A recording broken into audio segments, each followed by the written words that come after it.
Halo semua, selamat datang di Museum Indonesia. Di sini kita akan fokus pada benda-benda yang berasal dari daerah Bali. Di lantai 1 ada topeng Celuluk, Dewa Brahmana, Dewa Shiva, topeng ritual yang merupakan simbolisme dan kekayaan spiritual dalam upacara keagamaan, serta topeng Arsa Wijaya dan juga topeng Putri. Setelah menjelajahi budaya Bali di lantai 1, ayo kita lanjut ke lantai 2. Di sini ada berbagai macam kain songket yang berasal dari berbagai daerah. Nah, salah satunya juga ada yang berasal dari daerah Bali nih, seperti kain songket selungkang, saput songket Bali, kamen songket Bali, saput songket poleng, kamen songket endek, dan juga geringsing.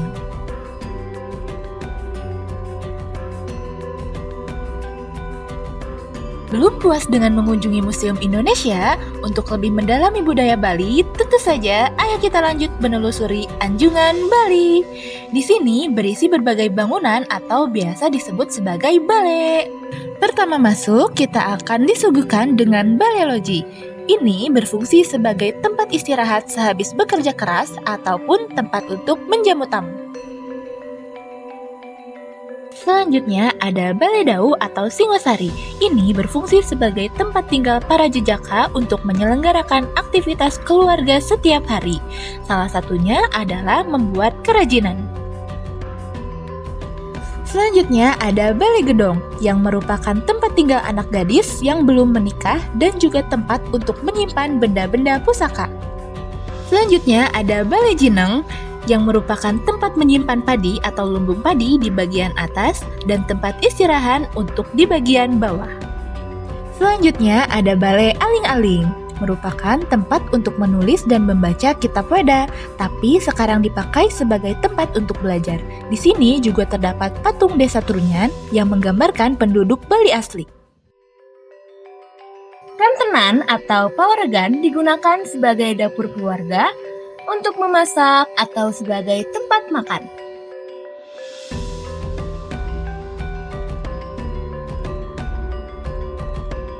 Balai Gede yang digunakan sebagai tempat melaksanakan upacara manusia yatnya merupakan rangkaian upacara yang berhubungan dengan siklus kehidupan manusia, seperti upacara perkawinan.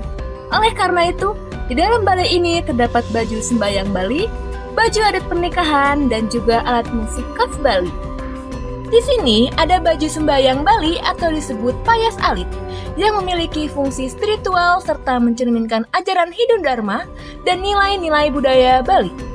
Kemudian ada baju adat nikah yang disebut payas ageng.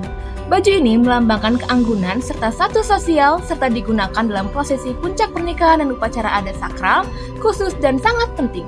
Selanjutnya ada alat musik khas Bali bernama rindik, terbuat dari bila-bila bambu bernada salendro dan disusun pada rangka kayu.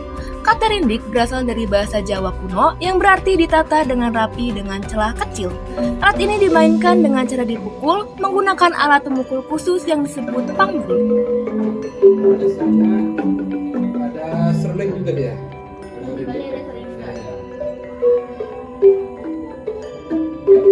Saksi buat menyambut tamu.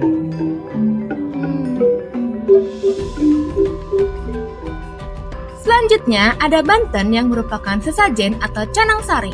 Ini terletak di dalam wadah janur serta terdapat gambar Dewi Gayatri dan Dewa Krishna yang merupakan area spiritual untuk meletakkan persembahan dan melakukan doa di dalam Balai Gede. Keluar dari Balai Gede terdapat Candi Bentar yang merupakan gapura tradisional khas Bali dengan ciri khas terbelah dua. Gapura tersebut berfungsi sebagai pintu masuk terluar ke kompleks pura. Selain itu, candi tersebut juga melambangkan keterbukaan dan harmoni. Di sini ada Pelinggih yang merupakan bangunan suci yang berfungsi sebagai istana atau tempat duduk simbolis bagi para dewa, serta meletakkan sesajen dan memanjatkan doa. Selanjutnya ada Kori Agung yang merupakan pintu masuk pura untuk para tamu-tamu agung. Kori Agung memiliki bentuk yang megah, tapi pintu masuknya hanya cukup untuk satu orang. Di sisi kanan dan kiri bangunan ini terdapat dua patung yang diberi nama Laksmana dan Rama, sedangkan di atasnya terdapat patung bernama Kalaboma. Lanjut, Di sini ada Balai Bengong yang merupakan tempat untuk beristirahat atau bersantai sambil melihat suasana di sekitar. Ini ada Balai Wantilan yang merupakan tempat aktivitas masyarakat untuk mengadakan rapat bulanan, pertemuan muda-mudi, latihan menari, menggambel, dan pentas kesenian pada hari-hari tertentu. Selain itu, balai ini digunakan untuk memasak atau menyiapkan makanan dan minuman bagi para pemangku dan juga pemendek. Namun, fungsi utama tetap untuk berkumpul. Setelah mengunjungi berbagai macam balai di Anjungan Bali, sekarang kita akan akhiri perjalanan hari ini di tempat ibadah mayoritas masyarakat Bali, yaitu Pura. Pura adalah tempat ibadah umat Hindu yang merupakan mayoritas warga Bali untuk bersembahyang dan memuja Tuhan. Arsitektur pura mengacu pada sastra atau lontar Astakosala Kosali yang di dalamnya terdapat falsafah perwujudan arsitektur pura.